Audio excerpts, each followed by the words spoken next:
Whew, it's getting warm in here. I'm gonna put this jacket on. Let's bang out this review. What's going on, guys? This is Burrs. I'm here to talk to you today about the Black Diamond Cold Forge jacket. They have many different ones. They have some hoodies, they have just regular jackets like this one. So they're all kind of the same thing as far as the Cold Forge goes with the insulation and everything. They have just different types, like hoodie and jacket.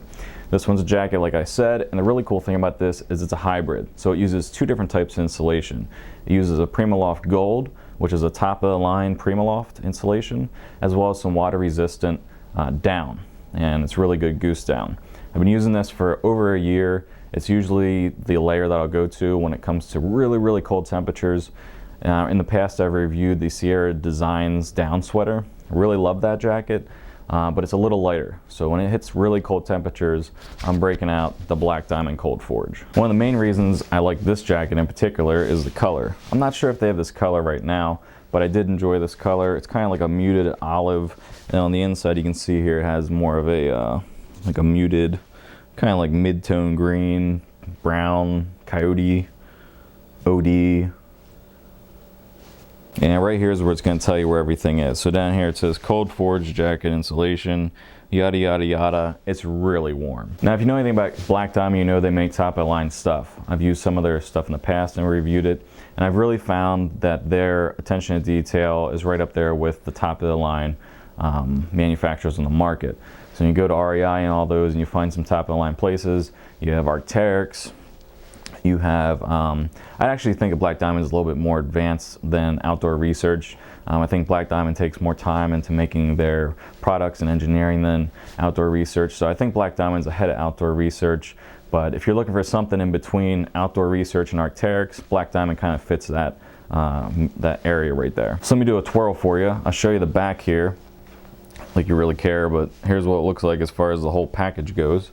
Let me zip it up and try and not hit the microphone. Boom, there you go. Let me unzip it so I can talk on the microphone. So as you can see here, it has like the horizontal baffles. It's not quilted baffles like you'd see on a lot of other ones. I like to minimize the amount of baffles there are because the more stitching you have, the more air can penetrate. This does have a really good shell that is wind resistant. It's not going to block the wind, but it is a very wind resistant jacket. You know, this is what I would call, if you've ever seen a really, really big puffy jacket, you see puffer jackets, whatever the hell they're called. This is kind of a little bit smaller than that. It's not exactly super puffy, but it is, you know, a little bit more puffier than like the Sierra Design down jacket that I reviewed probably about a year ago now. As far as my use of it, I've used it underneath of hard shells. So all the hard shells you see me talk about in the past, Arc'teryx and beyond. I've had a TAD, Triple Alt Design, hard shell. I also have a hard shell from Black Diamond I got this year, and I'm going to be using that and testing that out. But I use a hard shell over top of this, and it makes for a really great combination. This is, in my opinion, out of all the ones I've tried in the past, this is definitely totally worth the money for a very good insulation layer for the winter. As far as the performance of it, I've had no problems. It zips up quickly. It's a really good fit. It fits true to size. I can get a large, which is what this is. It fits really good. I would call it snug. I wouldn't call it tight at all, but it fits well. So their sizing is spot on for me. 6 foot, 210 pounds, and this is a large, and it fits me really well. I don't look like I don't look like I'm walking around like a sumo wrestler or anything like that. It just fits really good. The zipper, I've never had a problem with that. The cool thing is it has a wind block on the inside here, but it also acts as a like an anti-zip snag. The zipper is really good. I don't know what kind of zipper it is. Let me see here. These are YKK zippers. So you know that's going to be quality right there. As far as weight goes, these jackets in general, the down and PrimaLoft type jackets, are always lightweight. You can pack them up pretty tightly. You can do the same thing with this. Are you going to pack it up until it's like the size of your hand? No, but it's going to pack up relatively easily. The one thing I really appreciate with this jacket is the fact that since it's a hybrid, you don't get as much of the down coming out of it as you would with just a straight up down jacket, and I hate that. That's one reason why I really despise straight up down jackets. They always have the down coming out of them, and it gets everywhere, and it's a pain in the ass. With this one, I don't notice it.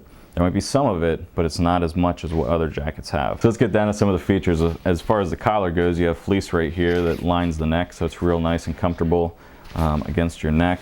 On the inside, you have pockets, really deep pockets, one on each side. You can see one here, one over there. And using that PrimaLoft Gold insulation really helps when you're out in snowy conditions and the like. As far as the shell on the outside, it's a micro-light Pertex shell, which it has a DWR on it, so a durable water resistant outer shell. And then it has their quantum Pertex interior. So on the outside, you're still going to have some moisture resistance.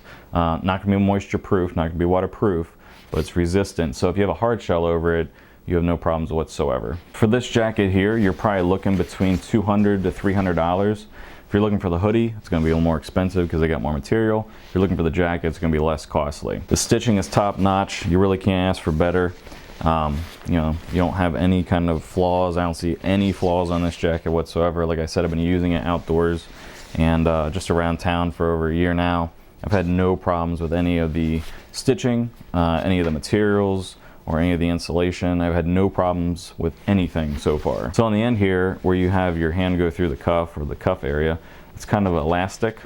You can't tape it. You can't like tape it down. You can't Velcro it down like some other ones might have. But I do like the fact that it is an elastic. There's no fraying or anything on that, and that's one of the areas where you have the most use because you're putting things on, you're taking things off. It's an area that gets really dirty and used a lot. No fraying or anything so far in over a year. So if you guys are looking to get a great jacket, Black Diamond, Cold Forge, there's lots of different iterations of this jacket. But if you're looking for something, and you're looking for something that's a little bit better than the Outdoor Research, but you don't have the money to spend on an Arc'teryx, Black Diamond is making some kick-ass stuff. So if you guys have any questions or anything, go ahead and let me know. If you guys have some Black Diamond gear, particularly the Cold Forge jackets, go ahead and put your comments down below, or better yet, make a video about it. Until next time, later. 2017, we still get shit tangled. Can't the aliens give us some sort of like non-tangle cord? That'd be awesome.